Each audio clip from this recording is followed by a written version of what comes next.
وعلى الله قصد السبيل ومنها جائر এবারে আপনাদের সামনে আমি বলবো বিশ্বনবীর অনুভব চরিত্রের বিভিন্ন দিক। এবারে চরিত্র সম্পর্কে আমরা আলোচনা করব। এই আলোচনার বিশাল যে আলোচনা শুরু আছে শেষ নাই, কিছুটা আমরা আলোকপাত করবো, ঠিক কিনা? যেটুকুনি আমরা আলোকপাত করবো, আলোচনা করবো, সেইটুকুনের ভিতরে আমাদের হেদায়েত আছে না নাই? আছে না নাই? সেখান থেকে আমরা হেদায়েত খুঁজে নিব। বাকিটা আমাদের পড়াশোনা করতে হবে। রাজি আছেন ইনশাআল্লাহ? রাজি আছেন? আছেন বলতেছেন, কিন্তু আসলে আমরা কি করি না। আমরা যদি পড়তাম তাহলে আমাদের সমাজে এইরকম চিত্র থাকতো, ধর্মের চিত্র থাকতো, আমাদের সমাজে অন্যায় অভিশাপ থাকতো না, রাহাজানি ছিনতাই চুরি ডাকাতি চাঁদাবাদি থাকতো না, ধর্ষণ থাকতো না, ঠিক কিনা? মানুষের ভিতরে অহংকার, হিংসা, ভেদাভেদ থাকতো না, মানুষের ভিতরে থাকতো হৃদ্যতা, ভালোবাসা, মহব্বত, মানবিকতা, ঠিক কিনা? সুতরাং রাসূলুল্লাহ সাল্লাল্লাহু আলাইহি সাল্লামের চরিত্র সম্পর্কে আমরা খানিকটা জানার জন্য চেষ্টা করছি। আল্লাহ রাসূল ছিলেন ব্যক্তিগত জীবনে দয়া পরবশ, সকলের উপরে ব্যক্তিগত কারণে কখনো কাউকে তিনি আঘাত করেন নাই। সুবহানাল্লাহ। আর আমাদের সমাজে যত আঘাত হয় প্রতিপক্ষের উপরে ব্যক্তিগত কারণে, জোরে বলেন ঠিক কিনা? এরপর দলীয় কারণে, এক নাম্বার ব্যক্তিগত, তারপরে কি দল, তারপরে এলাকা, জোরে বলেন ঠিক কিনা? একটাও সঠিক নয়, একটাও কিনা? ব্যক্তিগত কারণে, দলগত কারণে, এলাকাগত কারণে কারোর উপরে হামলা করা যাবে না, কারোর সাথে শত্রুতা পোষণ করা যাবে না। একমাত্র শত্রুতা পোষণ করা যাবে আল্লাহর জন্য, জোরে বলেন ঠিক কিনা? কাউকে ভালোবাসতে হবে কার জন্য?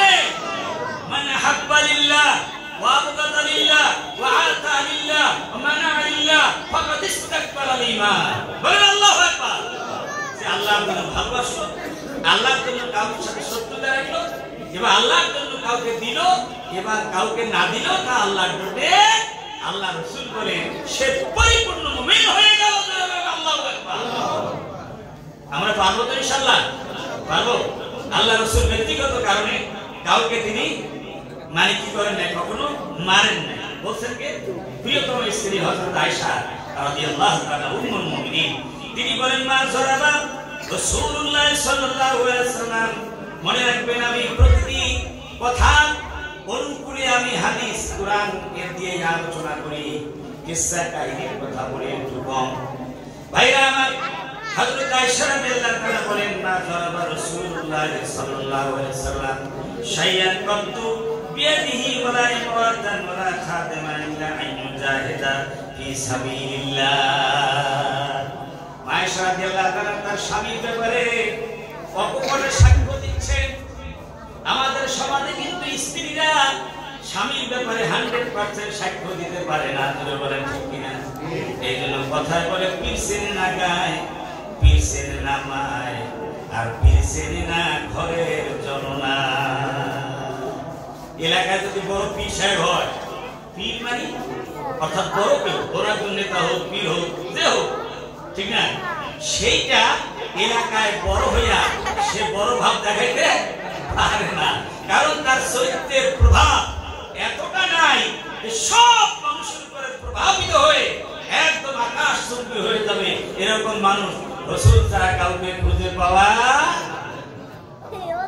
একজন নবীকে, একজন মানুষকে সব স্বীকার করতে পারে, কিন্তু নবী স্বীকার করা সহজ ব্যাপার নয়। কিন্তু নবীজি যখন হেরা গুহা থেকে, এই ছোট বলিরা, হেরা গুহা থেকে যখন প্রথম ওহী আসলেন মা খাদিজার কাছে, আরোহী পেশ করলেন, কালেমার দাওয়াত দিলেন, সাথে সাথে পড়ে নিলেন আশহাদু আল্লা ইলাহা ইল্লাল্লাহ ওয়াহদাহু লা শারীকা লাহু ওয়া আশহাদু আন্না মুহাম্মাদান আবদুহু ওয়া রাসূলুহু। মা খাদিজাতুল কুবরা রাদিয়াল্লাহু তাআলা এতটুকু প্রশ্ন করলেন না, কিভাবে আপনি নবী হলেন, কেন আপনাকে নবী বানালেন, আর কি কোনো মানুষ খুঁজে পাওয়া পাওয়া গেল না। কিন্তু নবী বলে স্বীকার করে নিলেন কেন? নবুয়তের পূর্বে সুদীর্ঘ 15 বছর পর্যন্ত দাম্পত্য জীবনে নবীজির এমন সুন্দরতম চরিত্র তার পারিবারিক জীবনে, সামাজিক জীবনে লেনদেনের ক্ষেত্রে দেখেছেন। এমন আদর্শ মানুষ, বিকল্প মানুষ আর কখনো দেখেন নাই। তার সততা, তার ভালোবাসা, তার সততা, ভালোবাসা এবং ইনসাফপূর্ণ আদর্শের কারণে তিনি এক মুহূর্ত দেরি না করে সাথে সাথে আল্লাহ রাসূলের উপরে ঈমানের সাক্ষ্য দিয়ে মুসলমান হয়ে গেলেন। সুবহানাল্লাহ। ভাইরা আমার, আয়েশা রাদিয়াল্লাহু তাআলা বলেন, নবীজি কোনো কারণে নিজ হাতে তার কোনো খাদেমকে প্রহার করেন নাই, তার স্ত্রীকে মারেন নাই, কোন মানুষকে তিনি মারেন নাই। ইল্লা ইউজাহিদা ফি সাবিলিল্লাহ, তবে আল্লাহর রাস্তায় আল্লাহর দ্বীন প্রতিষ্ঠার জন্য, দ্বীন কায়েমের জন্য যদি জিহাদে যেতেন, সেই জিহাদের ময়দানে কাউকে পিটানো লাগলে সেখানে তিনি পিটাইতেন। সুবহানাল্লাহ। এই আমার রাসূল জিহাদ করছেননি? কথা বলেন, জিহাদ করছেননি? তিনি 27টি যুদ্ধে অংশগ্রহণ করেছেন, তিনি 17টিতে সেনাপতির দায়িত্ব পালন করেছেন। বলেন আল্লাহু আকবার। আর আজকে আবার জিহাদ নিয়ে নানান রকমের শঙ্কা, নানান রকমের সন্দেহ, নানান রকমের প্রশ্ন তুলছে। আবার জঙ্গিবাদ বলেন, ঠিক কিনা? ইসলামের সাথে, ইসলামের জিহাদের সাথে জঙ্গিবাদের কোনো সম্পর্ক? ইসলামের জিহাদ হচ্ছে পরিপূর্ণ একটি ইবাদত। জোরে বলেন আল্লাহু আকবার। কোরআনের বিশাল অংশ জুড়ে আছে এই জিহাদের নির্দেশনা। আল্লাহর পক্ষ থেকে নবী করিম সাল্লাল্লাহু আলাইহি ওয়াসাল্লাম জিহাদ করেছেন, সাহাবায়ে কেরাম জিহাদ করেছেন, আমাদের আইম্মায়ে কেরাম জিহাদ করেছেন, আমাদের সালফি সালেহিন, আমাদের বুজুর্গানে দ্বীন তারা জিহাদ করেছেন। প্রতিটি মোমেন্টে এই জিহাদের জন্য প্রস্তুত থাকতে হবে। রাজি আছো মুসলমান? আল্লাহ পাক সবাইকে কবুল করুন, সকল আল্লাহুম্মা আমিন।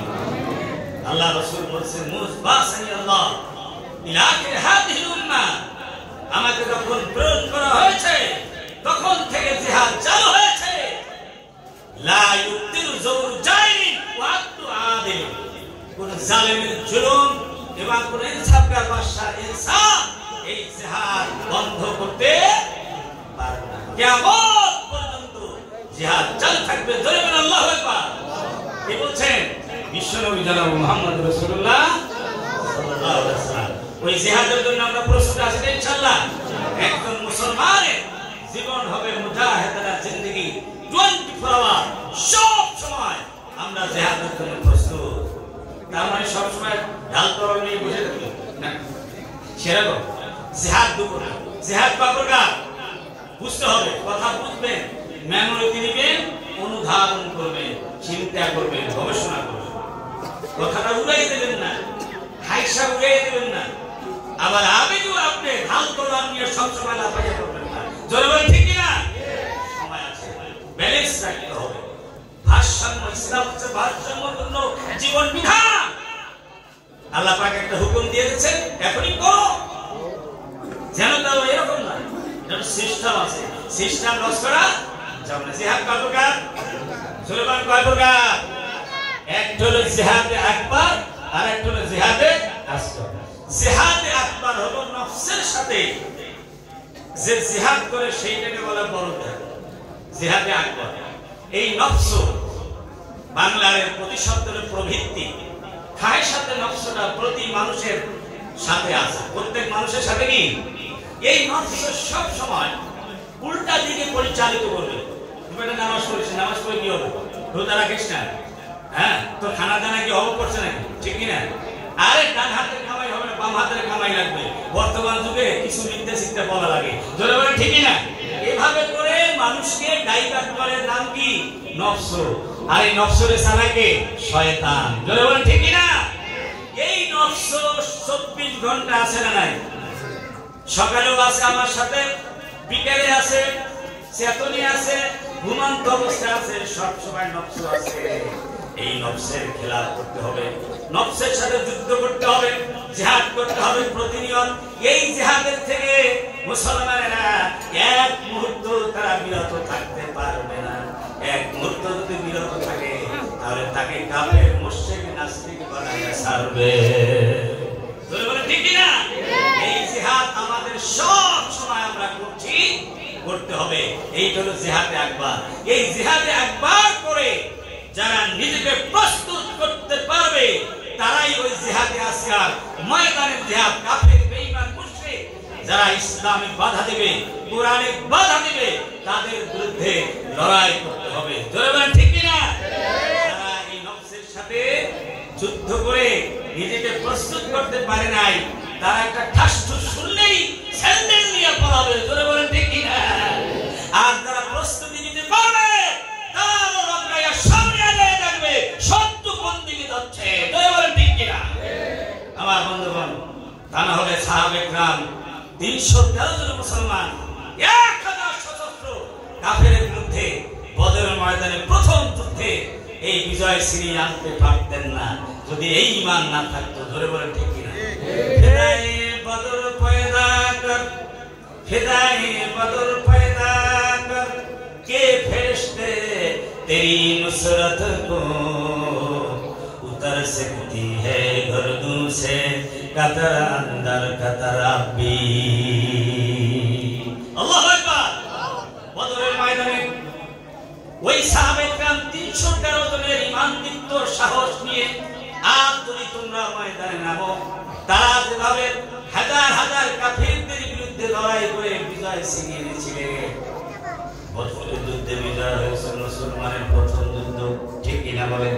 তেমনি করে আজও যদি সেই ঈমান তোমরা আনতে পারো, সেই কুরবানির নজরানা পেশ করতে পারো, সেই ত্যাগের নজরানা পেশ করতে পারো, তাদেরকে যেমন আসমান থেকে হাজার হাজার কাতারে কাতারে ফেরেশতা নাযিল করে আল্লাহ পাক সাহায্য করেছিলেন, আজও সেই আল্লাহ আছে তোমাদের এই কাতারে কাতারে ফেরেশতা নাযিল করে তোমাদের জন্য সাহায্য করবেন। কি করবেন? কে? সেই ঈমান আমাদের প্রদর্শন করতে হবে। আল্লাহ রাসূলের কি ছিল? এই চরিত্র ছিল। ভাইরা আমার, নবী করিম সাল্লাল্লাহু আলাইহি ওয়াসাল্লাম জীবনে অসংখ্য কষ্ট করেছেন, তায়েফ গিয়েছেন, রক্ত দিয়েছেন, লোকেরা পাথর মেরেছে, কিন্তু পাথরের আঘাত খেয়ে নবীর নূরে মুজাসসাম শরীর থেকে ফিকিয়ে দিয়ে রক্ত বেরিয়ে গেছে, কিন্তু নবী তাদের জন্য বদদোয়া করেন নাই, নেক দোয়া করেছেন। সুবহানাল্লাহ। সেজদায় পড়ে তিনি দোয়া করেছেন, আল্লাহুম্মা হাদি কওমি ফাইন্নাহুম লা ইয়ালামুন। রব্বুল আলামিন, আমার এই অজ্ঞ জাহিল কওম আমাকে নবী বলে তারা চিনতে পারে নাই, তারা যদি আমাকে নবী বলে চিনতে পারত তাহলে পাথরের পরিবর্তে আমাকে ফুলের মালা দিয়ে বরণ করে নিত। আল্লাহ গো, এই তায়েফবাসীর উপরে তুমি গজব নাযিল করো না, কারণ ভবিষ্যতে এমন লোক এই জায়গায় পয়দা হবে যারা তোমার উপরে, তোমার নবীর উপরে ঈমান এনে শ্রেষ্ঠ মুজাহিদে পরিণত হয়ে যাবে। সুবহানাল্লাহ। যারা হজ করতে গিয়েছেন, উমরা করতে গিয়েছেন, তায়েফ সফর করেছেন, আমরা অনেকবার সফর করেছি তায়েফ। নবী থেকে যেখানে পাথর মেরে রক্তাক্ত করা হয়েছে সেই জায়গাটা কাঁটাতার দিয়ে এরকম ঘিরে রাখা হয়েছে, হাজিরা সেখানে পরিদর্শন করতে যা আমরা দেখেছি। আমার বন্ধুগণ, সেখানে একটা আঙ্গুর গাছ আছে পাশে, সেই আঙ্গুর গাছটা এখনো আছে। জোরে বলে আল্লাহু আকবার। ভাইরা আমার, রাসূল পাক সাল্লাল্লাহু আলাইহি ওয়াসাল্লাম এমন ক্ষমা করতো, আমরা এরকম ক্ষমা করব। রাজি আছেন? ভুল ত্রুটি সবাই আছে না নাই? সমাজে একসাথে চলতে গেলে এই মসজিদে যখন আমরা আসি তখন নানান ভাইয়ের সাথে দেখা হয়, সকলের ব্যবহার কি এক? কারোটা কড়া, কারোটা ঠান্ডা। জোরে বলেন ঠিক না? কারো কয় ও ভাই, ও বদ্দা, আর কেউ বলে ওরা। জোরে বলেন ঠিক না? ব্যস্ত আছে না নাই? ওরা যে বলে সেই ব্যক্তিকে আপনিও যদি বলেন ওরা, তাহলে কি হবে? জোরে বলে হবে। একজনের যদি সত্য মন্দ বলে তাকে আমরা ক্ষমা করে দেবো, ইনশাআল্লাহ। ক্ষমা করে দিলে একদিন সে আমার থেকে আরো উত্তম মুসলমানে পরিণত হবে পারে। নবী করিম সাল্লাল্লাহু আলাইহি ওয়াসাল্লাম মদিনার রাষ্ট্রপতি 10,000 সশস্ত্র সাহাবায়ে کرامদেরকে নিয়ে রক্তপাতহীন তিনি মক্কা বিজয় করলেন। ধরে বলেন ঠিক কি না? এখন তিনি যেখান থেকে তিনি নিরস্ত্রভাবে রাতের আধারে আল্লাহর হুকুমে চলে গিয়েছিলেন, আর সেখানে আজ তিনি বীর দর্পে 10,000 সশস্ত্র বাহিনী নিয়ে মক্কা বিজয় করেছেন। ঠেকায় কি? জোরে বলেন ঠিক কি না? সেই সময় আল্লাহ রাসূল বললেন যে তোমাদেরকে আমি সাধারণ ক্ষমা ঘোষণা করে দিলাম। ও মক্কাবাসীরা, ও আমার দেশের লোকেরা, তোমরা আমাকে তাড়িয়ে দিয়েছো, আমার সাহাবীদেরকে কষ্ট দিয়েছো, আর আমি তোমাদেরকে সাধারণ ক্ষমা ঘোষণা করে দিলাম। যেমন ইউসুফ আলাইহিস সালাম তার ভাইদেরকে সাধারণ ক্ষমা ঘোষণা করেছিল। জোরে বলেন আল্লাহু আকবার। সূরা ইউসুফের ভিতরে আল্লাহ পাক বলেন, লা তাসরিবা আলাইকুম আল-ইয়াওম, আজ প্রতিহিংসা ক্ষোভ তোমাদের উপরে আমি ছাড়বো না। আজকে আমি ক্ষোভ ছাড়বো না। ক্ষোভ ছাড়লে পাইকারি হারে তোমাদেরকে মেরে ফেলতে হবে। জোরে বলেন ঠিক কি না? তার পরিবর্তে আমি ক্ষমা প্রদর্শনের আমি পরাকাষ্ঠা দেখাবো। এই আবু সুফিয়ান অনেক বুদ্ধি দিয়ে ইসলামের ক্ষতি করেছিল, আর আবু সুফিয়ানকে ক্ষমা করলাম, আর আবু সুফিয়ানের ঘরে যে প্রবেশ করবে তাকেও ক্ষমা করলাম। সুবহানাল্লাহ বলেন। এই ক্ষমা দেখে দেখে লোকেরা দলে দলে ইসলামে প্রবেশ করলো। ইদা জাআ নাসরুল্লাহ ওয়াল ফাত ওয়া রাআইতান নাস ইয়াদখুলুনা ফি দীনিল্লাহি আছে না নাই? যখন বিজয় আসবে, আল্লাহ সাহায্য আসবে, তখন দেখবে দলে দলে লোকেরা দ্বীনের মধ্যে, ইসলামের মধ্যে প্রবেশ করবে। এই জন্য আমাদেরকে ক্ষমা সুন্দর দৃষ্টিতে দেখতে হবে। আমার বন্ধু অনেক কথা আছে। এরপরে এই একটা চরিত্র বললাম, আর একটা চরিত্র হলো যে রাসূল পাক সাল্লাল্লাহু আলাইহি ওয়াসাল্লাম দাওয়াত ও তাবলীগের ক্ষেত্রে তিনি ছিলেন হিকমতপূর্ণ এবং বিনয়ী ছিলেন। তিনি ছিলেন অনেক কি ছিলেন? উদার। সমস্ত মুসলমানদেরকে দায়ীর ভূমিকা পালন করতে হবে, ঠিক না? আমরা সবাই দায়ী না? আমরা সবাই দায়ী কিনা? বিদায় হতে দিনে এই দায়িত্ব আমাদের সবাই দিয়ে গেছেন আল্লাহ রাসূল। কারণ নবী করিম সাল্লাল্লাহু আলাইহি ওয়াসাল্লাম তো আর আসবেন না, কিন্তু দিনের এই দাওয়াত কিয়ামত পর্যন্ত চলতে থাকবে কিনা? এইটা করবে কে? কথা বলে না। কে করবে? উম্মতরা করবে। অনেকে আছে মৌলবী সাহেবের মাথায় ইসলামের মানে লবণ রেখে বড় খায়। জোরে বলে ঠিক কিনা? বাঙালিরা বড় কি চালাক, পরের মাথায় লবণ থুইয়া বড়ই খাওয়ার জম, আর ইসলামের বড় খায় মৌলবী সাহেবের মাথায় লবণ রেখা। জোরে বলে ঠিক কিনা? হুজুর, ইমাম সাহেব, মাদ্রাসার প্রিন্সিপাল, মুহতামিম, আপনারাই ইসলাম নিয়ে চিন্তা করেন, এই সব নিয়ে কোরআন হাদিস নিয়ে চিন্তা করার সময় আমাদের কোথায়? অনেকে বলে কিনা? কথা বলে না। অনেকে বলে কিনা? তা আপনি কি জন্য আসছেন দুনিয়ায়? আপনারা কেন পাঠাইছেন? বোয়াল মাছের মধ্যে হাঁক করে একটা মুখ আর ঢোলের মধ্যে একটা পেট খাইয়া পেটটারে ফুলাইয়া সকালবেলা 6 নম্বর গুদামে ফটর ফটর করে সাইডে দেওয়ার জন্য পাঠাইছে। আর কোনো কাজ নাই? কথা বলে না। রাগ করলেন নাকি? আল্লাহ বলে, এই আকাশ ঘেরা এই পৃথিবীর এই সৌন্দর্য, সূর্য, চাঁদ, গ্রহ, তারা, নক্ষত্র, গাছপালা, সাগর, মহাসাগর সবগুলি সাজিয়ে দিলাম তোমাদের জন্য। সেখানে শুধু মৌলবীদের জন্য বলা হয়েছে নাকি? হ্যাঁ, বলা হয়েছে? আল্লাহ পাক বলেন জামিয়া, সবগুলি তোমাদের জন্য আমি কি সৃষ্টি করেছি। আপনি ইসলাম নিয়ে, কোরআন নিয়ে, দ্বীন নিয়ে, জিহাদ নিয়ে কোনো চিন্তা করা লাগবে না। শুধু একটুখানি সিদ্ধান্ত নেবেন, এই দুনিয়া এরিয়া থেকে বেরিয়ে যাবে, যেখানে সূর্যের আলো নাই, চাঁদের আলো নাই, যেখানে বঙ্গোপসাগর নাই। ধরে বলেন ঠিক কিনা? পারা যাবে? ধরে বলেন পারা যাবে? কে কে দায়িত্ব নেবেন? হাত তোলেন। বুঝছে? বুঝে নাই ভাই, বুঝে নাই।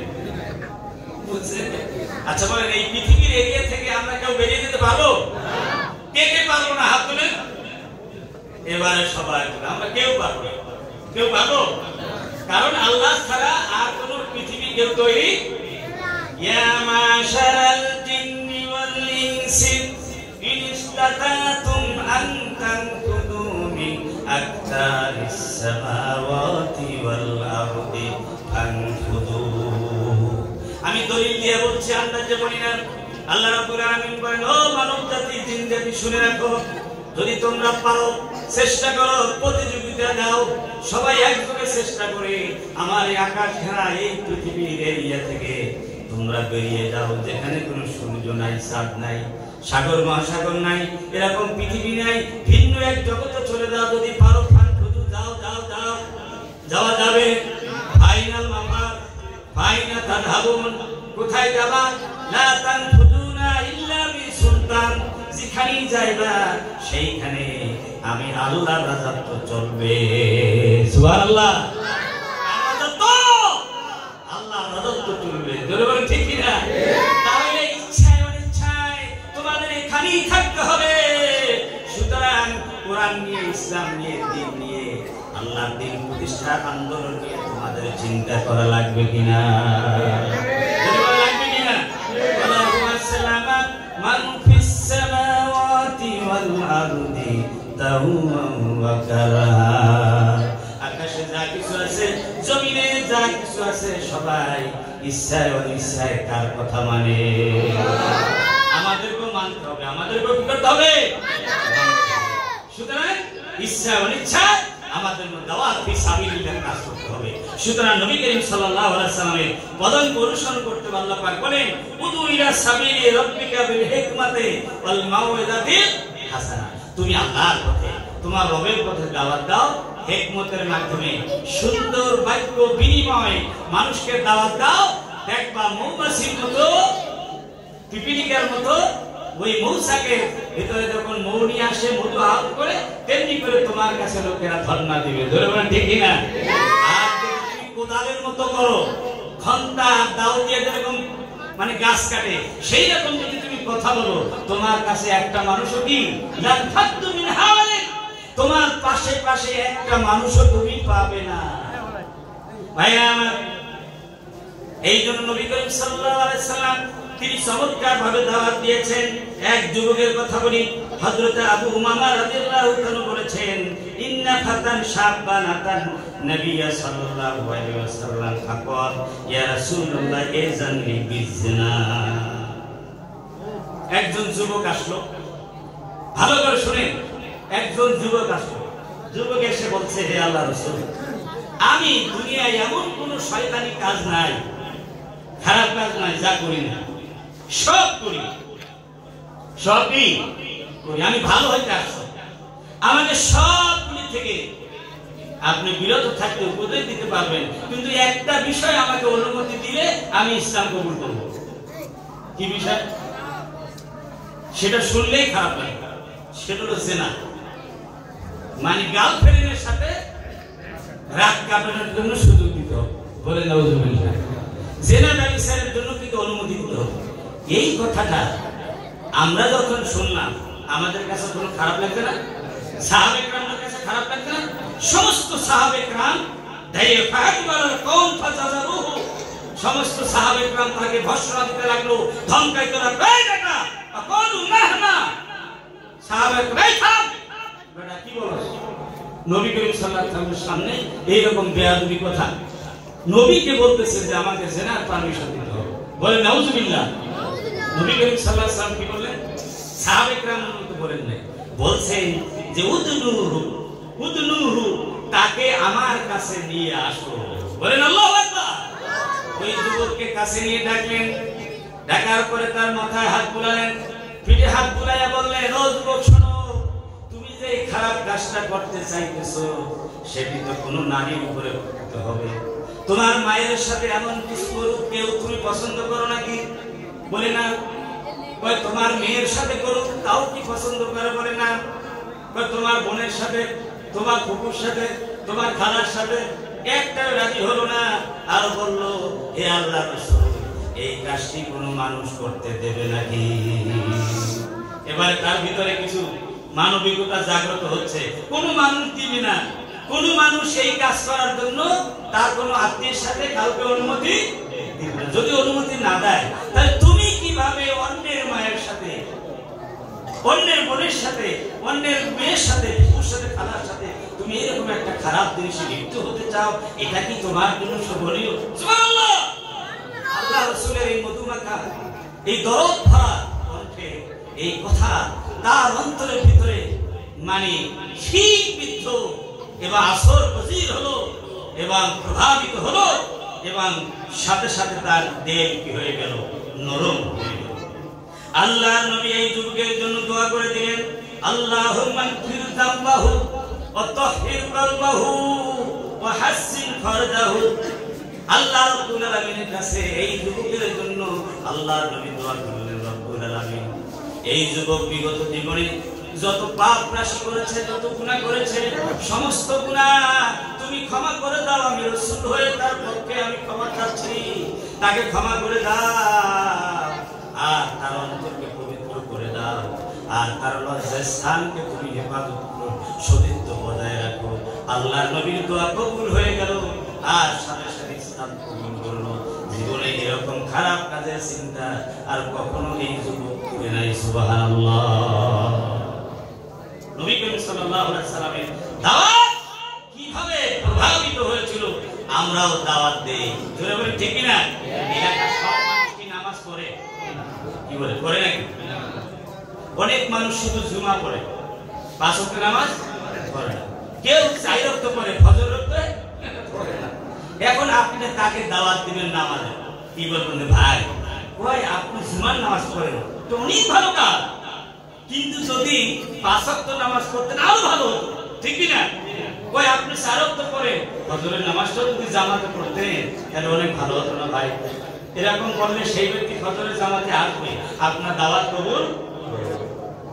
আর যদি বলেন এই মিয়া শুধু শুক্রবারে নামাজ পড়ো, পাঁচ ওয়াক্ত নামাজ পড়লে তোমার শুক্রবারে নামাজও কবুল হবে না, ওই বেলা শুক্রবারও আসবে না, ঠিক না? বলে এলাকায় অনেক যুবক ছেলে পেলে আছে না, আছে কিনা? অনেকে সুরাট খায়, গাঁজা খায়, মদ খায়, বিভিন্ন ভাবে তারা ডাইভার্ট হয়ে ইসলাম থেকে খানিকটা দূরে সরে গেছে। ছেলে পেলে তো ধরে বলেন ঠিক না? এরকম হয় কিনা? আমাদের অনেক আত্মীয় স্বজন এরকম আছে না? আছে। তাদেরকে আপনি দাওয়াত দিয়ে ইসলামের পথে আনতে চান, ওই সমস্ত খারাপ জিনিস থেকে ফিরিয়ে আনতে চান, তাহলে আপনাকে মোটিভেশনাল হতে হবে। আপনাদের এই বেটা মদ খুললে, বেটা মদ খুললে খোয়া, জেনা খুললে খোয়া, গাঁজা খুললে খোয়া, এইরকম যদি আপনি গালি দেন তাহলে আপনার উল্টা গালি দেবেন। ওটা পুরো বাতাসে জোরে বলে ঠিক না? তখন এই কথা বলবে ঠিক না? যদি আপনাকে হাত ধরে মাথা পুছাইয়া, পিঠ মুছাইয়া, চলে বাবা এটা তো খুব খারাপ জিনিস, মদ খাওয়া খারাপ জিনিস, মদের সমস্ত গুনাহ টানে, মিথ্যা কথা বলিও না, মদ খাইও না, গাঁজা খাইও না। আস্তে আস্তে দেখবেন সে মসজিদ ধরবে, কোরআন ধরবে, একদিন আপনার আমার সে ভালো মুসলিম পরিণত হয়ে যাবে। জয় বলেন আল্লাহু আকবার। এই দাওয়াত আমরা দেব ইনশাআল্লাহ। এই শিক্ষাটা আজকের মাহফিল থেকে নিয়ে নেন, মসজিদ ভরে যাবে ইনশাআল্লাহ। কি বলেন ঠিক না? আপনি জানেন না হযরত ওমর রাদিয়াল্লাহু তাআলা তিনি ওই মানুষ ছিল যিনি নাঙ্গা তরবারি, খোলা তরবারি নিয়ে নবী হত্যা করতে গিয়েছিলেন, ঠিক না? আবার ইসলাম কবুল করার পর নবীর ইন্তেকালের খবর শুনে নিজের জীবন দিয়ে কেউ যদি বলো তাকেও মেনে বলবো নবীর কি ইন্তেকাল হয়েছে কথা সে বিশ্বাস করতে কি চায় না, এত ভালোবাসা জন্মেছিল। সুবহানাল্লাহ বলেন। রাসূল সাল্লাল্লাহু আলাইহি ওয়াসাল্লাম যখন তরবারি নিয়ে গিয়েছিল তখন তাকে কাছে ডেকে বলছে, ওমর আর কতদিন তুমি থাকবে দূরে ইসলাম থেকে? তলোয়ার হাত থেকে পড়ে গেল আর ঘোষণা করে আশহাদু আল্লা ইলাহা ইল্লাল্লাহ ওয়াহদাহু লা শারীকা লাহু ওয়া আশহাদু আন্না মুহাম্মাদান আবদুহু ওয়া রাসূলুহু। সুতরাং আমরা সবাই তাই হব, মসজিদ ভরে যাবে, আমাদের দাওয়াতে নামাজি হবে, সুদ ছাড়বে, ঘুষ ছাড়বে, জেনা ব্যভিচার ছাড়বে, মানুষকে মানুষের প্রতি হিংসা বিদ্বেষ ছেড়ে দিয়ে হৃদ্যতা মহব্বত ভালোবাসায় পরিপূর্ণ হয়ে যাবে। আমাদের দেশে বিভিন্ন দলের মানুষ আছে না? আছে কি? কেউ আওয়ামী লীগ করে, কেউ বিএনপি করে, কেউ জাতীয় করে, কেউ জামাত ইসলাম করে, কেউ হেফাজত করে, কেউ ইসলামী আন্দোলন করে, জোরেবান ঠিক না? এই পার্টি দিয়েও নানান রকমের মানে আমাদের সমাজের ভিতরে হিংসা বিদ্বেষ ছড়ায়। গণপ্রজাতন্ত্রী বাংলাদেশে, গণতন্ত্রের দেশে যে কোনো একটা দলকে বেছে নিয়ে আপনি রাজনীতি করার সুযোগ আছে, সেটাকেই বলে গণতন্ত্র। জোরে বলেন ঠিক না? আর যদি কার উপরে আপনি একটা জিনিস চাপিয়ে দেন, এই এলাকায় থাকতে হইলে আমার পার্টির কর্মী হইতে হবে, সেইটা তো ফ্যাসিবাদ। জোরে বলেন ঠিক না? এই ফ্যাসিবাদকে আমরা দাঁড়িয়েছি। জোরে বলেন ঠিক না? সুতরাং এই ফ্যাসিবাদ দেওয়ার জন্য আপনাকে কি করতে হবে? সব দল মতের লোক এক সমাজে আমরা বসবাস করব, কাউকে চাপিয়ে দেওয়া যাবে না। জোরে বলেন ঠিক না? চাপিয়ে দেওয়া যাবে না। আপনার আদর্শ আপনি প্রচার করেন, আপনি আরেকজনের বদনাম করেন কেন? জোরে বলেন ঠিক না? আপনি আপনার দদি বলেন যে বাজারের সেরা মিষ্টি, আর সবার যদি খারাপ কথা বলেন না, আপনি বলবেন আমার দধি সবচেয়ে ভালো, আসেন দধি ক্রয় করেন, খান, খাইয়া দেখেন। ধরে বলেন ঠিক না ভাই? আর আশেপাশে যত দধি বিক্রেতা সব দধি টক, এ কথা বলার দরকার আছে? কারণ ওই ভাইয়াই তো আশা করে তারাও বাজারে আসছে দধি বিক্রয় করার জন্য, ঠিক না? আমি যদি তাদের বদনাম করি, তারা বিক্রয় করতে না পারলে তাদের বকবলা কি হয়ে যাবে, না খাইয়া কি মারা যাবে। এটা কি মানবিকতা হলো? একদিকে বলবেন মানবিকতা, আরেকদিকে বলবেন শয়তানি বদমাশি, সেটা কখনো গ্রহণযোগ্য হতে পারে না। সুতরাং এক সমাজে আমাদের দেশের মানে রাজনীতির সিস্টেমই হচ্ছে বহুদলীয় গণতন্ত্রের দেশ বর্তমান পরিস্থিতিতে, ঠিক না? এইখানে সব দল মতের লোক আছে, আছে না? এখানে কি এক দলের লোক? আপনার XYZ বিভিন্ন দলের লোক আছে, মসজিদে বিভিন্ন দলের লোক আছে না? এবং সবাইকে আমরা এক সমাজে বসবাস করতে হবে না। শুধু দলের কারণে, মতবাদের কারণে আপনি এমন একজনকে, প্রতিবেশীকে এমন শত্রুতা ভাবলেও মৃত্যুর পরে আপনার জানাজার আসে না, আর কবর দিতেও আসে না, আপনিও যেতে পারেন না। জয় বলেন নাউজুবিল্লাহ। এমন রাজনীতি ঠিক, এমন রাজনীতি যেন সমাজ থেকে উচ্ছেদ হয়ে যায় চিরতরে। জয় বলেন ঠিক কিনা?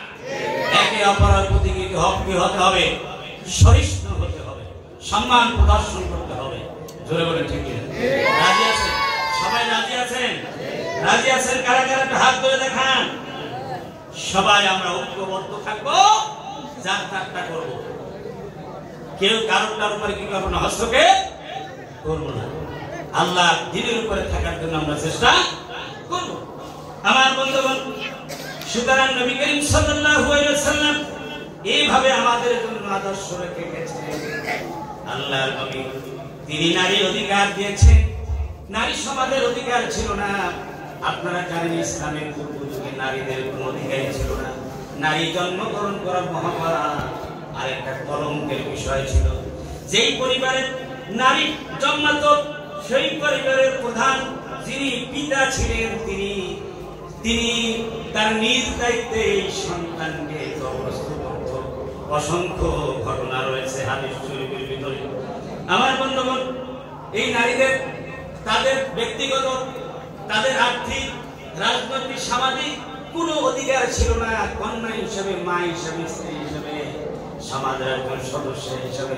কিন্তু বিশ্বনবী জনাব মুহাম্মদ রাসূলুল্লাহ সাল্লাল্লাহু আলাইহি ওয়াসাল্লাম তার আদর্শ চরিত্র দিয়ে তিনি নারীদের অধিকার প্রতিষ্ঠিত করে গিয়েছেন। জোরে বলেন আল্লাহু আকবার।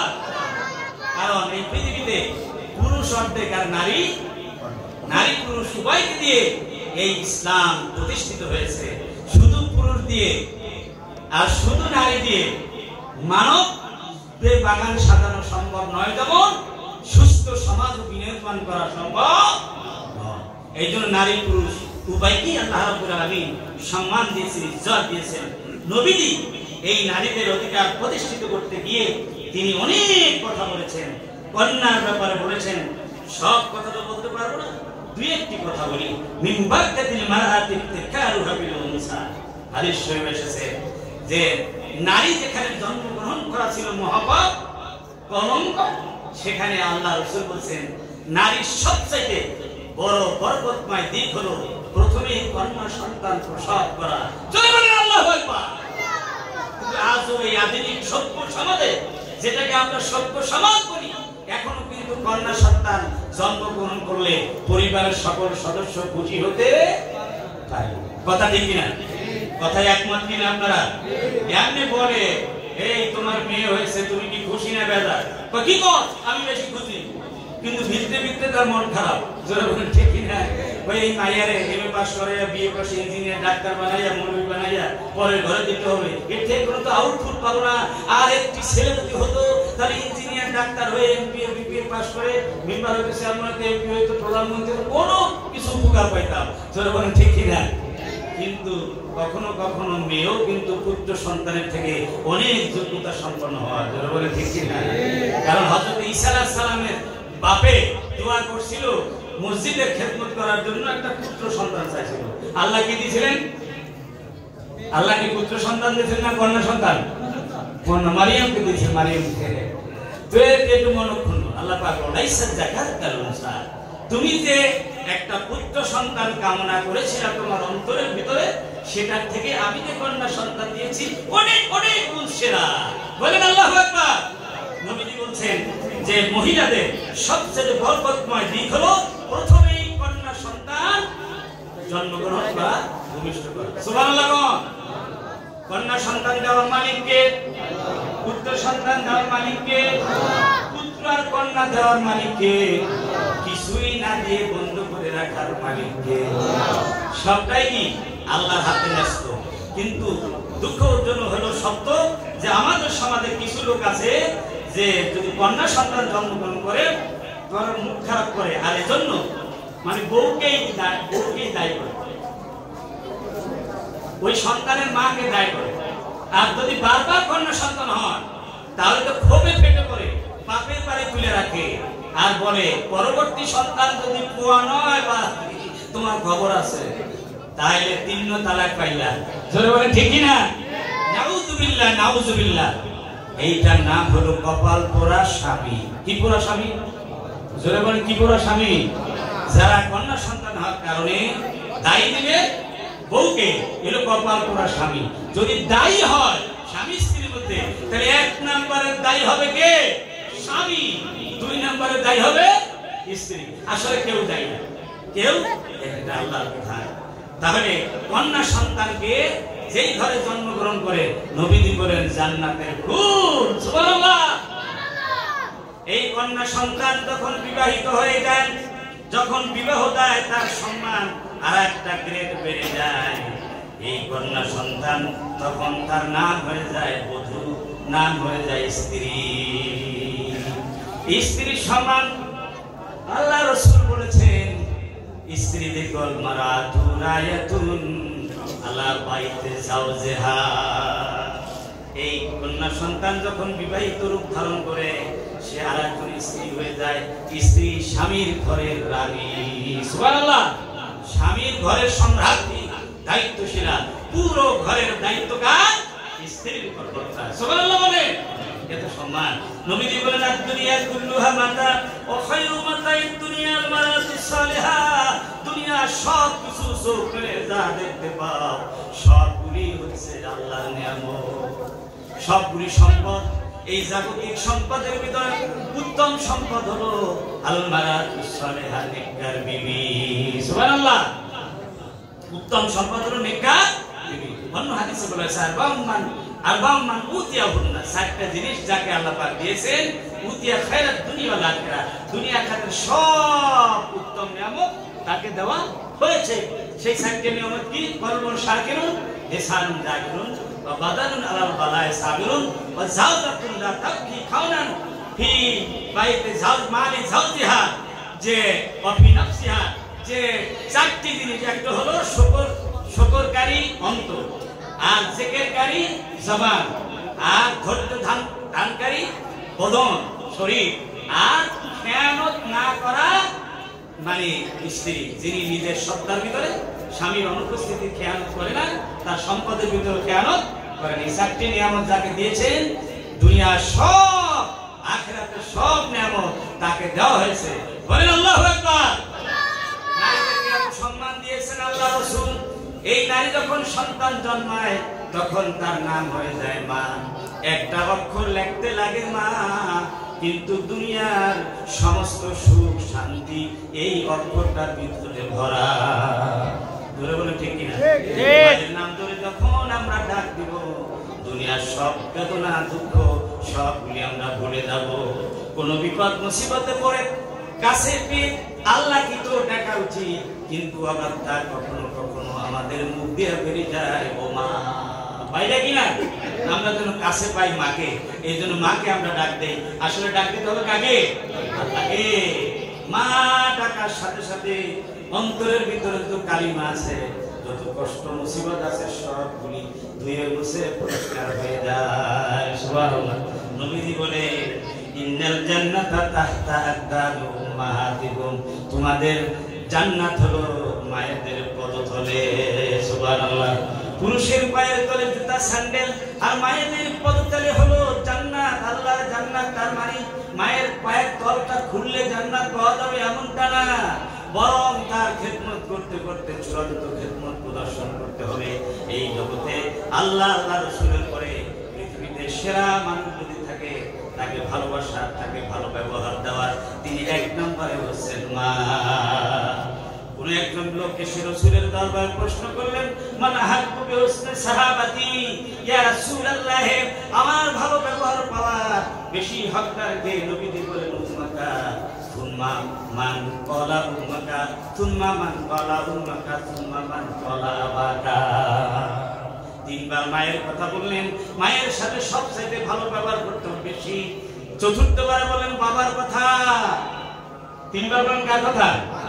কারণ মায়ের তিনটা সময় বাবার কোনো কষ্ট নাই।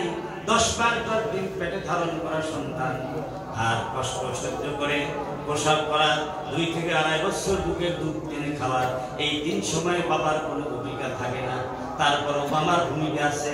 তিনি যদি অর্থ সম্পদ উপার্জন করে না দেন, তাহলে মা আমাদের মুখে তার থেকে খানা তুলে দেবে। সুবহানাল্লাহ। এই জন্য মা বাপ উভয়ের খেদমত করতে হবে। রাজি আছেন ইনশাআল্লাহ? রাজি আছেন? আল্লাহ নবীজিকে বলা হয়েছে, হে আল্লাহ রাসূল, মা বাবার খেদমত করলে কি হবে? নবীজি পাণ্ডিত্যপূর্ণ জবাব দিলেন, হুমা জান্নাতুকা হুমা নারুকা, মা বাপ তোমার জান্নাত, বাবা তোমার জাহান্নাম। মা বাবার খেদমত করলে সোজা জান্নাতে চলে যাবে, আর মা বাপকে যদি তুমি নাফরমানি করো তাদের সাথে সোজা জাহান্নামে চলে যাবে। বলেন নাউযুবিল্লাহ। মা বাপ যাদের আছে বা নাই সবার জন্য দোয়া করবেন, রব্বির হামহুমা কামা রাব্বায়ানি সগীরা। 5 ওয়াক্ত সালাতে এই দোয়াটা পড়তে কেউ ভুলে যাবেন না। যাবেন?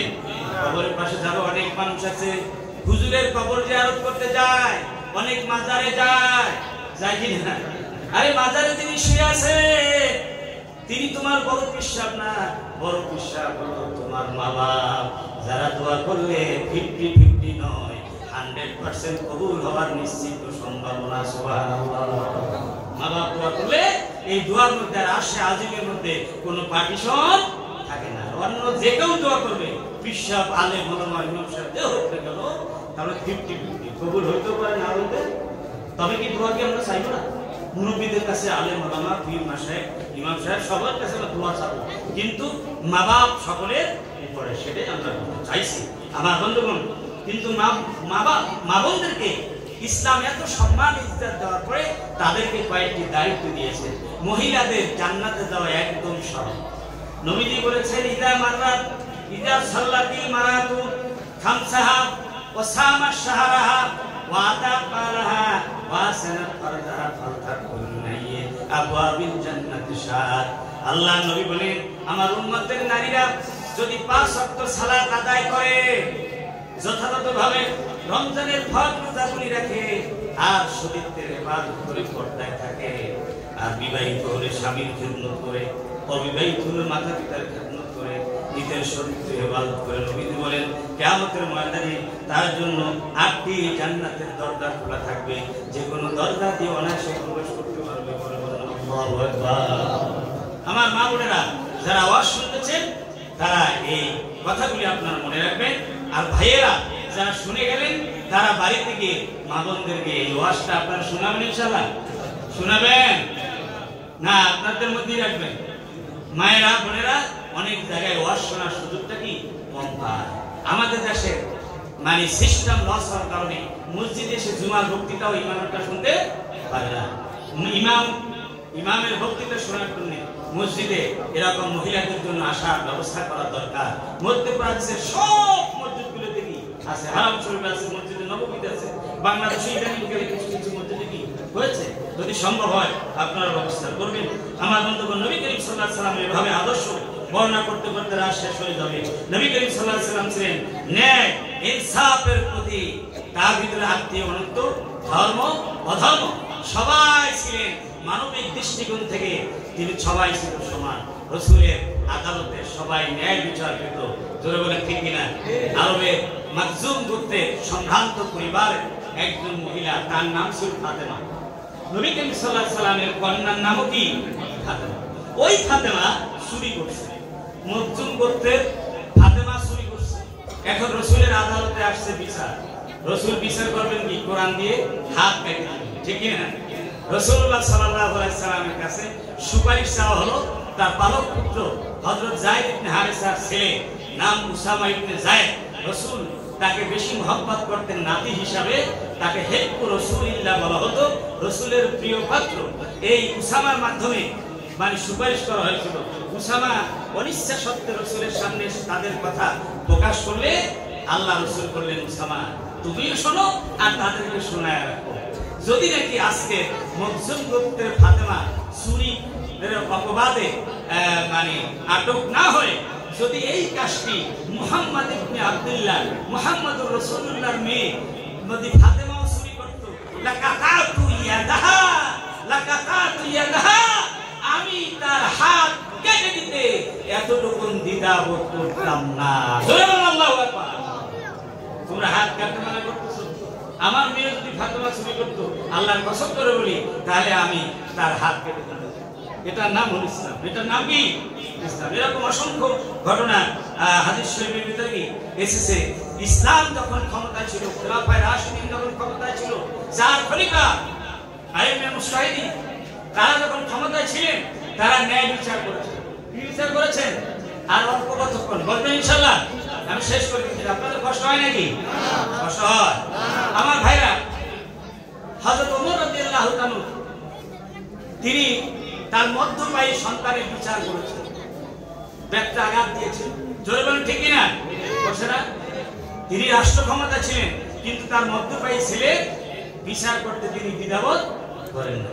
জাতি ধর্ম বর্ণ নির্বিশেষে বাংলাদেশে ইসলাম কায়েম হয়ে যায়, কোরআনী শাসন কায়েম হয়ে যায়, তাহলে ইনসাফ কায়েম হবে কিনা?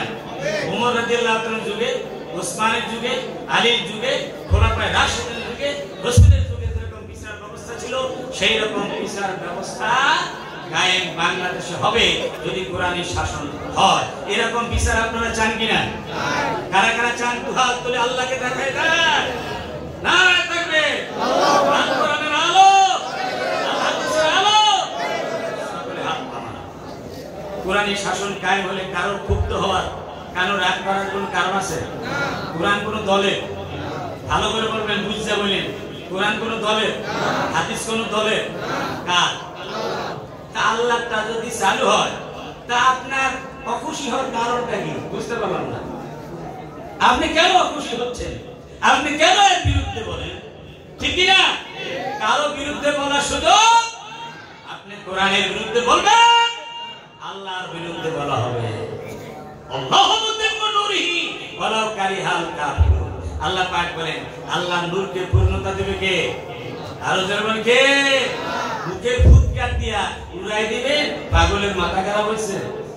মুখে ফুৎকার দিয়ে উড়ানো সম্ভব নয়।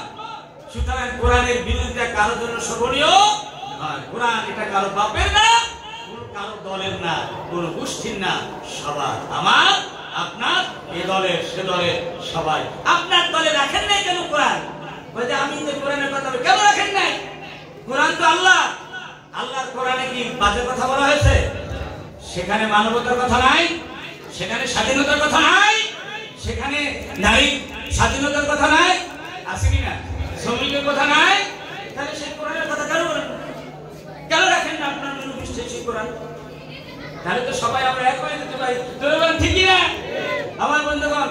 হযরত ওমর রাদিয়াল্লাহু তাআলা রাসূলুল্লাহ সাল্লাল্লাহু আলাইহি ওয়াসাল্লাম দরবারে একটা বিচার গেল। এরকম বিচার আমরা চাই। একটা ইহুদি আর একটা মুসলমান জমি সংক্রান্ত নিয়ে বিচার। বিচার নথিপত্র দেখে, খাতাপত্র দেখে, সব কিছু দেখে রাসূলের আদালতে প্রমাণিত হলো ইহুদি দাবিতে সত্য, নামে মাত্র মুসলমান এইটা দাবিতে মিথ্যা। আল্লাহ রাসূল ন্যায়ের প্রতীক হিসাবে তিনি ফয়সালা দিবেন কার পক্ষে? মুসলমানের পক্ষে না ইহুদির পক্ষে? যদি মুসলমানের পক্ষে দেওয়া, তাহলে ধর্মভিত্তিক হয়ে গেল। চলে বলেন ঠিক কিনা? ইসলাম তো শুধু কিনা ধর্মভিত্তিক, দলীয় ভিত্তিক, গোষ্ঠী ভিত্তিক না, ন্যায়ের প্রতীক। জাতি ধর্ম বর্ণ নির্বিশেষে, শ্রেণী পেশা নির্বিশেষে, কালো ধরো সব নির্বিশেষে বিচার করবে। এরপরে ইহুদির পক্ষে রায় হয়ে গেছে, খুশি হয়ে গেছে। মুসলমানের তো মনে হবে 2 নম্বর মুসলমান। আমাদের কাজ সমাজে আছে না নাই? জরুরি আছে না নাই? সেখানেও ছিল, এখানেও থাকবে। সেজন্য মনক্ষুণ্ণ হওয়ার কোনো কারণ নাই। মুনাফিকরা সর্বত্র পরাজিতই হবে। জোরে বলেন ঠিক কিনা? আমার বন্ধুগণ, এরপরে এই মুনাফিক না মানতে পেরে চলে গেল ওমরের কাছে ছুটে ছুটে। ওমরের কাছে গিয়ে বলে, ওমর আমি বড্ড বিপদে পড়ে এসেছি একটা বিচারের সানি করার, দ্বিতীয়বার বিচার এবার সানি, ঠিক না? তুমি আউয়াল কোথায় করছো? আউয়াল সানি করলে আউয়াল হয়েছে না, একটা প্রথম একটা হয়েছে না? ও আস্তে আস্তে কয় মুহাম্মদ রাসূলুল্লাহ। ওমর চিন্তা করলে বুঝতে পারছি তুমি কয় নাম্বার মুসলমান। রাসূলের আদালতে বিচার হলে আমি ওমর তো মানতে বাধ্য, জোরে বলেন ঠিক কি না? দুনিয়া সব মানুষ মানবে, তুমি মানতে পারো না, তুমি তো আসলে মুসলমান না। বা ঠিক আছে দাঁড়াও ভাই, তোমার বিচারটা আমি করে দিচ্ছি। ভিতর থেকে চলে গেলেন, ভিতর থেকে একটা তরবারি নিয়ে এসে তিনি ওই নামদারি মুসলমানের মাথাটা শরীর থেকে আলাদা করে ফেললেন। বলেন আল্লাহু আকবার। এখন মদিনার অলিতে গলিতে ছড়িয়ে পড়লো যে মুহাম্মদ সাল্লাল্লাহু আলাইহি ওয়াসাল্লামের সাথী ওমর মুসলমান হত্যা করছে, নিজেরা নিজেদের হত্যা করছে। এরপর আল্লাহ পাক আয়াত নাযিল করলেন, ফালা ওয়া রাব্বিকা লা ইউমিনুনা হাত্তা ইউহাক্কিমুকা ফীমা শাজারা বাইনাহুম।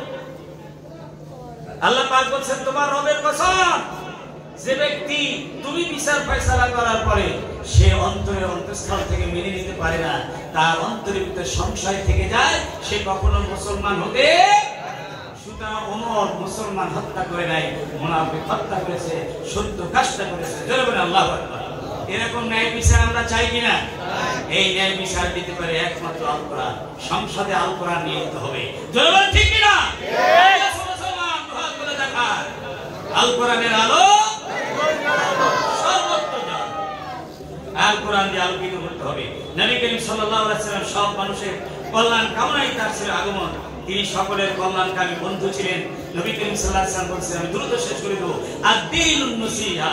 নবী করিম সাল্লাল্লাহু আলাইহি ওয়াসাল্লাম বলেছেন, দ্বীন হচ্ছে কল্যাণ কামনা করা।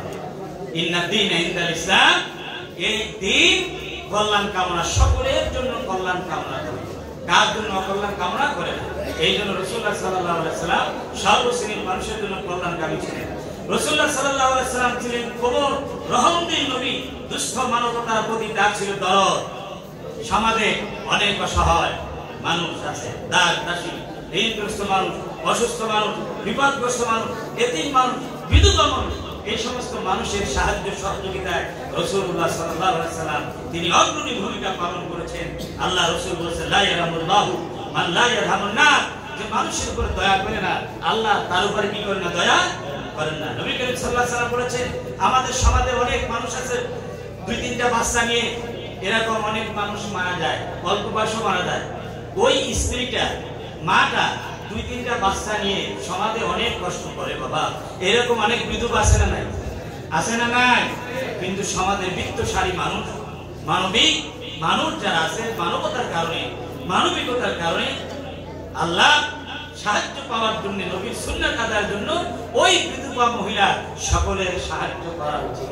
সবই মনে করছে তাসবিহ করলে বেশি সওয়াব, বিশ্বাবের সবক জিকির করলে ইনশাআল্লাহ বেশি সওয়াব, নামাজ পড়লে সওয়াব, অবশ্যই সওয়াব আছে, কিন্তু আরো সওয়াবের কাজ আছে, আছে না নাই? রাসূলুল্লাহ সাল্লাল্লাহু আলাইহি ওয়াসাল্লাম বলেছেন, আস-সাইম আলাল আরমিলা ওয়াল মিসকিন কাল মুজাহিদ ফি সাবিলিল্লাহ ওয়াল কাইমিল লাইলি আস-সাইমিন নাহার।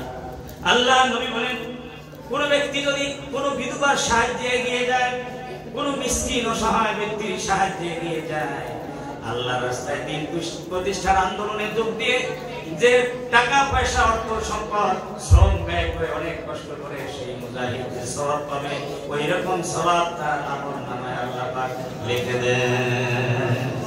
আল্লাহ নবী এটাও বলেছেন, সারা রাত জেগে ইবাদত করা আর সারা দিন ব্যাপী লাগাতার রোজা রেখে যে সওয়াব পাবে, সেই সওয়াব ওই আমলনামায় লিখে দিবে ওই ব্যক্তি, যে ব্যক্তি বিধবা, মিসকিন, এতিমদের সাহায্য করে। সুবহানাল্লাহ। অন্য হাদিসে এসেছে, যারা এতিমের সাহায্য করে, আল্লাহর নবী বলেন, জান্নাতের ভিতরে আমরা দুজন পাশাপাশি থাকবো। এতিমের লালন পালনকারী আলামিন রাসূল রাহমাতুল লিল আলামিন পাশাপাশি জান্নাতে থাকবো। সুবহানাল্লাহ। এই জন্য ইসলামী রাষ্ট্র হলে এই এতিমদের কোনো অভাব হবে না, তাদের জন্য রাষ্ট্রীয়ভাবে তাদের দায়িত্ব পালন করা হবে। আজকে সমাজে অনেক জায়গায় মানে সাধারণ আলেম ওলামারা বিভিন্ন জায়গায় এতিমখানা দিয়ে তাদের সাধারণ মানুষের থেকে সাহায্য নিয়ে তাদেরকে লালন পালন করতে হচ্ছে।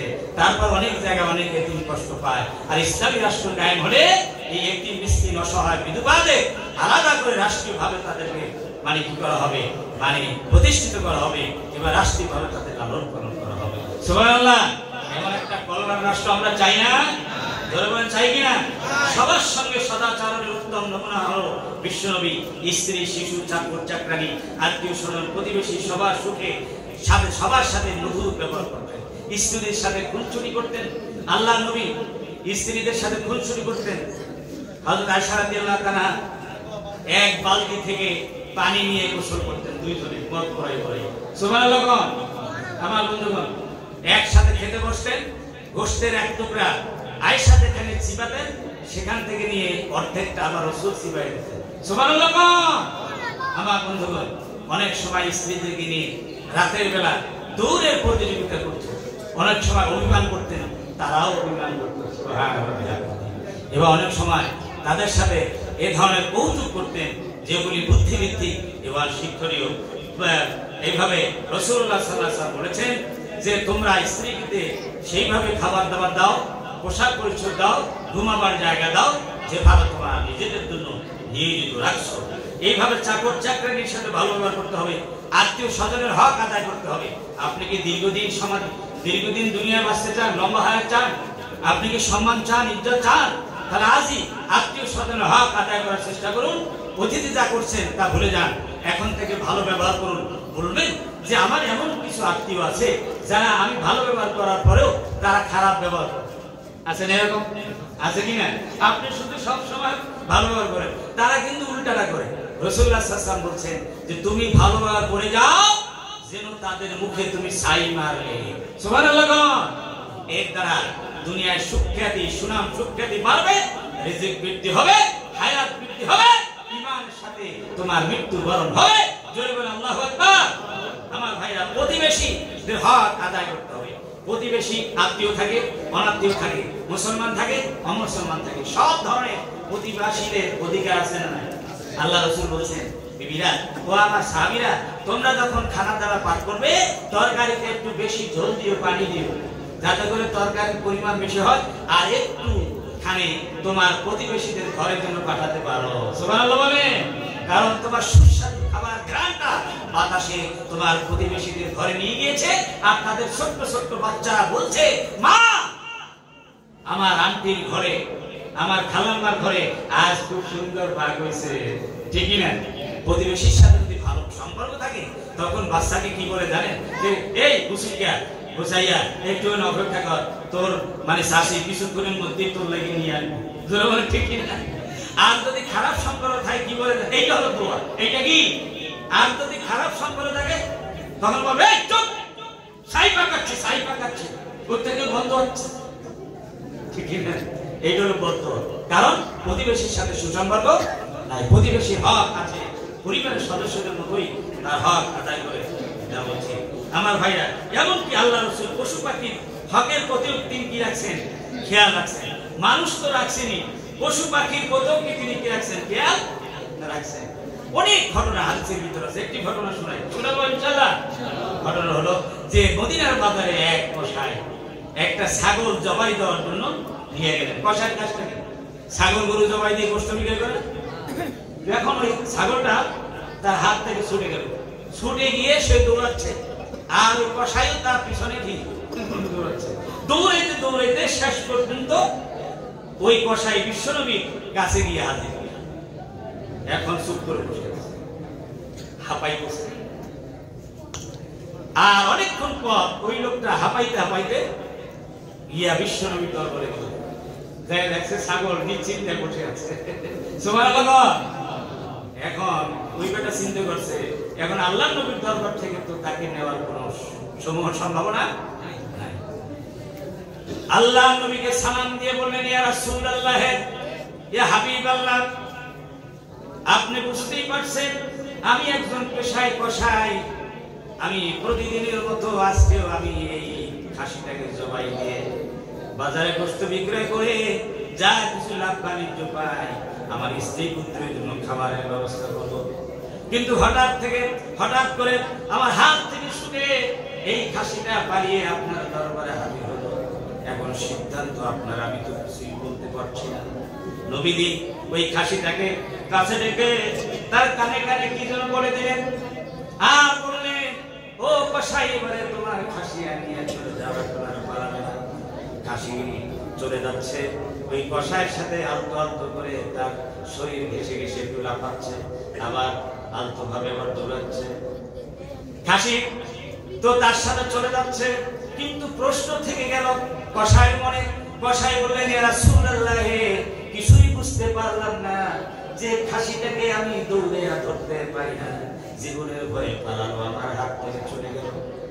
আর কি মন্ত্র করে দিলেন তার কানে কানে, জীবন দেওয়ার জন্য সে রাজি হয়ে গেল। আল্লাহ নবী বলেন, ও আল্লাহর বান্দা, তুমি জানো না আমি আর কিচ্ছু বলি নাই। আমি বলেছি তার সৃষ্টির উদ্দেশ্য, তার রবের উদ্দেশ্য, তাকে কেন আল্লাহ পাক সৃষ্টি করেছেন, এই রবের কথাটা আমি শোনাই দিয়েছি, আর তাতেই রাজি হয়ে গেছে। আমি বলেছি, ও খাসি রে, দুনিয়ায় তোমাকে আল্লাহ পাক সৃষ্টি করেছে আশরাফুল মাখলুকাত আদম জাতি মুমিনদের খেদমত করার জন্য, আর তোমাকে জবাই করে হালাল গোশত খেয়ে তার কুদরতি কদমে সিজদা করার জন্য তোমার সৃষ্টি। সুতরাং তুমি রাজি হয়ে যাও জীবন দেওয়ার জন্য, গোশত দাও, গোশত হয়ে মুমিনের খাবারের জন্য তুমি রাজি হয়ে যাও। সুবহানাল্লাহ। এই জন্য কোরআনে বলেছেন, আল্লাহু আসসালামা মান ফিস সামাওয়াতি ওয়াল আরদি দাওমান ওয়া কারাহা, আকাশে যা কিছু আছে, জমিনে যা কিছু আছে, ইচ্ছায় অনিচ্ছায় আল্লাহর কথা মানে আর নবীর কথাও মানে। সুবহানাল্লাহ। আল্লাহর কথা মানে, নবীর কথা মানে, জীবন দরকার রাজি হয়ে গেছে। আমরা কিন্তু সেই আল্লাহর জন্য কিছুই করছি না আমার বন্ধুগণ। তাহলে আল্লাহর কথা মানে, নবীর কথা মানে, আমরা কি সেই নবীর কথা মানবো না? কি বলে, মানবো কিনা? নবী করিম সাল্লাল্লাহু আলাইহি ওয়াসাল্লাম তিনি পরিবেশবিদ ছিলেন, তিনি পরিবেশবাদী নবী ছিলেন। এই বিশ্বকে সুন্দর করে সাজিয়েছেন আল্লাহ মানব জাতির জন্য। এই বিশ্ব শান্তি, বিশ্বের পরিবেশ যাতে বিঘ্নত না হয়, সেজন্য আল্লাহ রাব্বুল আলামিন গাছ দিয়েছেন, বাঁশ দিয়েছেন, পাহাড় দিয়েছেন, পর্বত দিয়েছেন, নদী দিয়েছেন, নালা দিয়েছেন, সাগর দিয়েছেন, মহাসাগর দিয়েছেন। একটার সাথে আরেকটার বন্ধন, একটা ছাড়া আরেকটা চলতে পারে না। জোরে বলেন ঠিক কিনা? মানুষ যা খেয়ে ছেড়ে দেয়, এটা কি? মানুষ যেটা ছেড়ে দেয় সেটার নাম কি? নিঃশ্বাস দিয়ে ছেড়ে, সেটার নাম কি? Carbon die oxide. Carbon die oxide মানুষের পেটের ভিতরে থাকলে দীর্ঘক্ষণ পেট ফুলে মারা যায়। জোরে বলেন ঠিক কিনা? এটা ছেড়ে দিতেই হবে, নিঃশ্বাস চলে যায়। আর মানুষের প্রয়োজন অক্সিজেন। এই অক্সিজেন তৈরি করে গাছ। অক্সিজেন তৈরি করে কি? গাছে অক্সিজেন ছাড়তে হবে, আর কার্বন ডাই অক্সাইড তার খাইতে হবে। সুবহানাল্লাহ। মানুষ যেটা ছাড়ে সেটা গাছে খায়, আর গাছে যেটা ছাড়ে সেটা কি আমরা? এই কাজটা করলেন কে?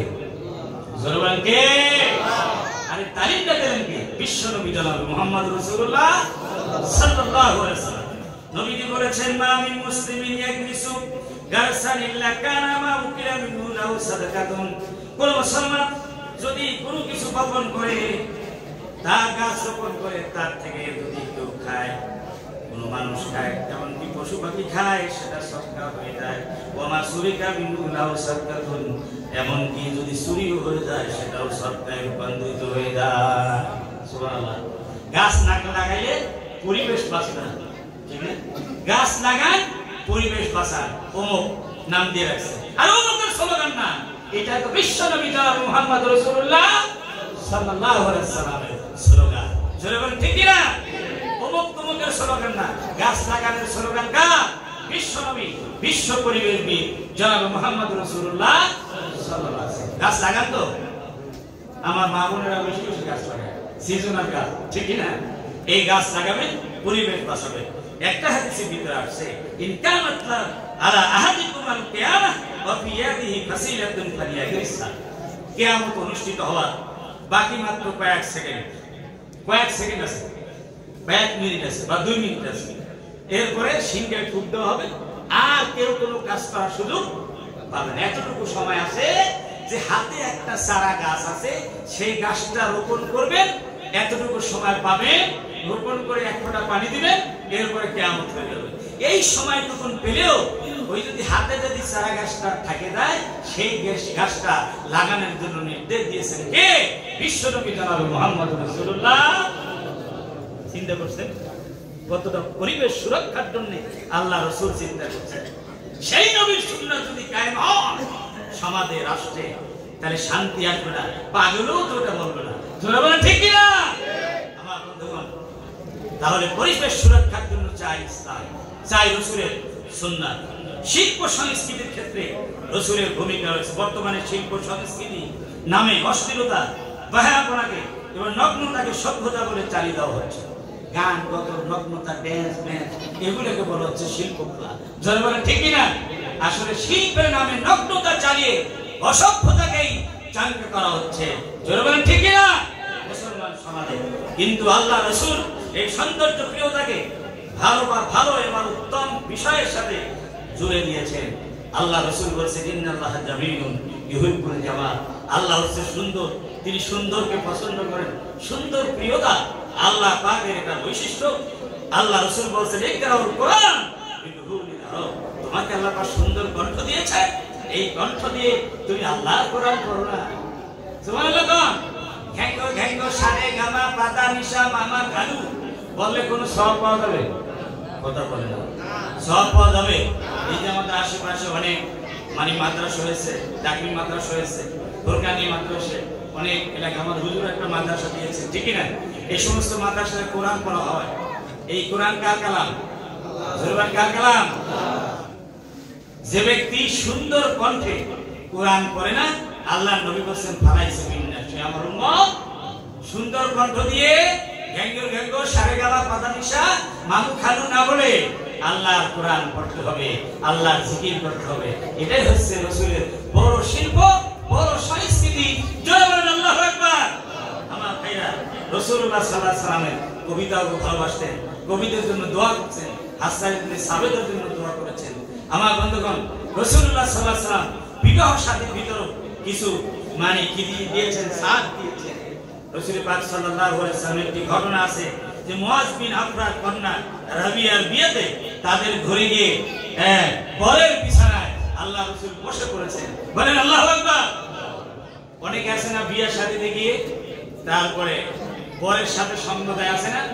পুরুষেরা দেবেন, মহিলারা দেবেন না। মহিলারা দেবেন, মহিলারা দেবেন কন্যার সাথে, আর পুরুষেরা দেবেন কার সাথে? বরের সাথে। এটা রাসূলের সুন্নাহ। বলেন আল্লাহু আকবার। যেমন রাসূলুল্লাহ সাল্লাল্লাহু আলাইহি ওয়াসাল্লাম মুআজ বিন আফরার কন্যা রাবিয়ার বিয়েতে ওই রাবিয়ার স্বামী বিছানায় আল্লাহ রাসূল তার সাথে গিয়ে কি সঙ্গ দিয়েছে। সুবহানাল্লাহ। কিন্তু এখন হইছে উল্টা, দুলাভাইয়ের সাথে শালি বসে ছবি পোস্ট দিতে হবে। ঘুরে ঘাড়ে কত পোস্ট দেওয়া হয়। এই পোস্ট দিলে কিন্তু খবর আছে, খবর আছে না নাই? খবর আছে না নাই? কোন দিন যেন বউ রেখা শালি নিয়ে পালায় যায়, খবর আছে না নাই? ধরে বলে ঠিক না? আল্লাহ না করুন, আল্লাহ না করুন। এই জন্য ইসলাম আসছে পর্দার বিধান নিয়ে। পর্দা কি নানি রাখবে না নাতি রাখবে? কথা বলে। পর্দা কার জন্য? নানির জন্য না নাতিনের জন্য? আমাদের দেশে পর্দা থাকে কে? হ্যাঁ, নানি থাকে না নাতিন থাকে? হ্যাঁ, কলেজে পড়ে নাতিন, নাতিনকে নিয়ে যাচ্ছে এক নানি, দাদি 60 বছর 70 বছরের নানি বা দাদি, সে একবার বুড়ো হয়ে গেছে, লাঠি ঘর দিয়ে চামড়া ঢিলে হয়ে গেছে। সে বোরকা এমন ভাবে করছে, হাত মোজা, পা মোজা, ঠ্যাং মোজা, বুঝলেন, চোখ মোজা, সব মোজা দিয়া একদম বস্তা হয়ে গেছে, ভালোভাবে হাঁটতেও পারে না। আর নাতি টাইট ফিট শর্ট জামা গায়ে দিয়ে তার সাথে চলছে। তো লোকেরা হাস্যরস করে বলছে, পর্দা কার জন্য? দাদির জন্য না নাতিনের জন্য? নানির জন্য না দাদিনের জন্য? পর্দা ছিল নাতনির জন্য। ঠিক না? অর্থাৎ মানুষের চক্ষুটা নিম্নগামী যার হয় সেই জন্য পর্দা ছিল। কিন্তু পর্দাটা এমন ভাবে করা হচ্ছে এখন যাতে করে আরো চোখ করে তাকায়। মনে রাখবেন, ঢিলা ঢালা বোরকা পড়তে হবে, হেজাব করতে হবে। অনেক বোরকা বেরোয়েছে, বোরকা পরা ছাড়া বোরকা অবস্থায় চোখ দেয় বেশি। জোরে বলেন ঠিক কিনা? এরকম বোরকা পরেও যদি মহিলারা বের হয় তাহলে পর্দা কি হবে না, রক্ষা হবে না, আপনি গুনাহগার হয়ে যাবেন। এই গুনাহ থেকে বাঁচতে হবে। আমার বন্ধুগণ, রাসূলুল্লাহ সাল্লাল্লাহু আলাইহি ওয়াসাল্লাম মানব জাতির এমন কোনো দিক ছিল না যেই দিকে তিনি কথা বলেন না। আল-ইয়াওমা আকমালতু লাকুম দীনাকুম ওয়া আতমামতু আলাইকুম নি'মাতি ওয়া রাদিতু লাকুমুল ইসলাম দীনা। আল্লাহ পাক বলেন, তোমাদের দিনকে পরিপূর্ণ করে দিলাম, আমার নিয়ামতকে পূর্ণতা দিলাম, ওই দিনের উপর আমি রাজি হয়ে গেলাম। আল্লাহ রাসূল সেই দিন আমাদের কাছে পৌঁছে দিয়েছে। সবচাইতে বড় আকর্ষণীয় যে জিনিসটা ছিল রাসূলের জীবনে সেটা হলো কথা এবং কাজে 100% মিল ছিল। যা বলতেন তাই করতেন, যা করতেন তাই বলতেন। তিনি এমন কোনো কথা বলেন নাই যেটা নিজে আমল করেন নাই। সুবহানাল্লাহ। ওই যে আপনারা জানেন, এক মিষ্টি পাগল ছেলেকে নিয়ে এক মহিলা গিয়ে তার কাছে বললেন, হে আল্লাহ রাসূল, আমি বড় বিপদে পড়ে এসেছি, এই ছেলেটা বেশি মিষ্টি খেতে চায়, আপনি যদি একটু নসিহত করতেন তাহলে সে মিষ্টি খাওয়া কমাই দিলে আমার একটু কি হতো। আল্লাহ রাসূল বলছেন, ওগো মা, তুমি চলে যাও, 1 সপ্তাহ পরে আসিও। 1 সপ্তাহ পরে যখন আসলেন, আল্লাহ রাসূল ওই ছেলেটাকে কাছে থেকে বললেন, বাবারে, তুমি একটু মিষ্টি খাওয়া কমায় দাও, মিষ্টি খাবার জোগাড় করার জন্য তোমার মায়ের তো এরকম অর্থ নেই, তুমি একটু কি করো, সহজ করো। ওই ছেলেটা কি হয়ে রাজি হয়ে গেল। রাসূলুল্লাহ সাল্লাল্লাহু আলাইহি ওয়াসাল্লাম বললেন যে এবার চলে, এবার তোমার ছেলে মিষ্টি খাওয়া কমায় দেবে। ওই মহিলাকে বলে, হে আল্লাহ রাসূল, ছোট্ট একটি বাণী উপদেশের জন্য 1 সপ্তাহ কেন সময় নিলেন? বললেন, মা, তুমি জানো না যে যার কাছে তুমি এই সমাধান তুমি চেয়েছিলে সেই রোগে নিজেই আমি আক্রান্ত ছিলাম। আমি তো বেশি মিষ্টি খেতাম। মিষ্টি খাওয়া কি খারাপ? মিষ্টি খাওয়া কি খারাপ? মিষ্টি খাওয়া ভালো, ডায়াবেটিস হলে একটু সমস্যা, ঠিক কি না? মিষ্টি খাওয়া ভালো, সুন্নাত, কোনো কারণবশত না। তা ভালো কাজটাই তো করছিলেন আল্লাহ রাসূল। কিন্তু আল্লাহ রাসূল যেহেতু তিনি একটা উপদেশই দিলেন, সেইটাকে ছেড়ে দেওয়ার জন্য, এটা জায়েজ জিনিস, জায়েজ জিনিস কিছুদিন যদি ছেড়ে দেয় তাতে কোনো গুনার কোনো কিছু মানে আর বোঝা হবে না। সেই জন্য আল্লাহ রাসূল বললেন যে এখন একটু আমি এই কয়দিন চিনি খাওয়াটা একটু কমাই দিলাম, এখন আমি আমার কথা আর কাজের সাথে উপদেশের সাথে মিল থাকবে, এখন এটা আসর হবে। সুবহানাল্লাহ। আমাদের কথা আসর হয় না কেন? আমাদের কথা কাজে মিল করে কম, বরাবর ঠিক না? এদের কথা কাজে মিল হইতে হবে কিনা? আসুন আমরা রাসূলুল্লাহ সাল্লাল্লাহু আলাইহি ওয়াসাল্লামের সুন্নাতের আমল করি, ব্যক্তি জীবনে, পারিবারিক জীবনে, সামাজিক জীবনে, সকাল থেকে সন্ধ্যা পর্যন্ত, সন্ধ্যা থেকে মানে সকাল পর্যন্ত 24 আওয়ার 24 ঘন্টা এই আমলের জিন্দেগিতে আমরা কার অনুসরণ করব? আল্লাহ রাসূলের অনুসরণ। আল্লাহ রাসূল বলেছেন, মান আহাব্বা সুন্নতি ফাকাদ আহাব্বানি ওয়া মান আহাব্বানি কানা মাই ফিল জান্নাহ। যে ব্যক্তি আমার সুন্নাতকে মহব্বত করলো সেজন্য আমাকে মহব্বত করলো, আমাকে মহব্বত করলো সে নিশ্চিতভাবে আমার সাথে জান্নাতে থাকবে। অপর হাদিসে বলেছেন, মান আহইয়া সুন্নতি ফাকাদ আহইয়ানি ওয়া মান আহইয়ানি কানা মাই ফিল জান্নাহ। যে ব্যক্তি আমি রাসূলের সুন্নাতকে জিন্দা করলো সে আমি রাসূলের সুন্নাতকে জিন্দা করলো, আর আমি রাসূলের সুন্নাতকে জিন্দা করলো আমাকে জিন্দা করলো। বলেন আল্লাহু আকবার। সে আমার সাথে জান্নাতে থাকবে। আমরা রাসূলের সাথে জান্নাতে থাকতে চাই কি না? চাই। এই জন্য আমাদের প্রত্যেকটি কাজে রাসূলের সুন্নাতকে আমরা অনুসরণ করতে পারি। আল্লাহ আমাদের তৌফিক দান করুন, সকল আল্লাহুম্মা আমিন। 5 ওয়াক্ত সালাত জামাতের সাথে আদায় করব, জুমা করব। সামনে রমজান আসতেছে, এখন রজব মাস থেকে রমজানের জন্য আমরা প্রস্তুতি নিব। একটা দোয়া বেশি বেশি করব, আল্লাহুম্মা বারিক লানা ফি রজব ওয়া শাবান ওয়া বাল্লিগনা রমাদান। যাকাত ফরজ আদায় করে দিব, হজ ফরজ হলে যথাসময় হজ করার চেষ্টা করব, আর স্ত্রী কন্যাদেরকে পর্দায় রাখার চেষ্টা করবো, মা বাবার খেদমত করবো, সৎ কথা বলবো। ঘুষ লেনদেনের সাথে আমাদের কোনো সম্পর্ক থাকবে না, আর সকলে ঐক্যবদ্ধ থাকবো, কাদা ছড়াছড়ি করবো না। এই সব কথাগুলি আল্লাহ পাক মনে রেখে আমাদের আমল করার তৌফিক দান করুন। সকল আল্লাহুম্মা